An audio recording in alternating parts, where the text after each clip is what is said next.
one idea is that rumination will prevent you from doing this in the future. So this is an applied mechanism that over time, people who tended to ruminate would make less mistakes actually over time, just kind of one theory, and they'd be more likely to survive.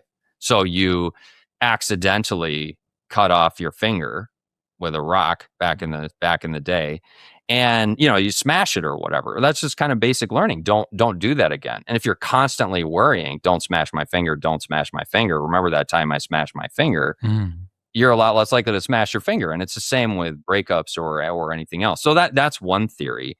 Another is much more local, kind of present to your own life, and that is it serves a function for you in the moment, which is you ruminate and you get in some ways rewarded by that. It creates maybe stimulation in you, whether it's dopamine or anything else, and that rumination makes it's rewarding, even though it's punishing at the same time.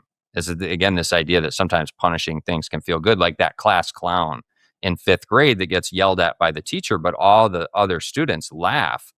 That punishment is actually reinforcing in many ways. So that's another theory, is that rumination is this loop that we get stuck in, that certainly it makes us feel bad, but also it can be self-continuing.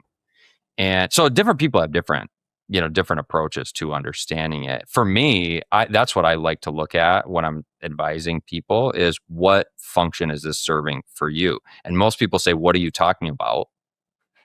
That's not serving any function. And that's why it keeps happening, is because we don't have that insight that it actually is doing something. And that's what we have to get to the bottom of it. Rick Hansen has a podcast with his son Forrest called Being Well. And they did a full episode on rumination. And that was one of the things that I found so fascinating. He gets people to ask this question. What are you getting out of your rumination? What are you getting out of your, what is it that it's doing for you?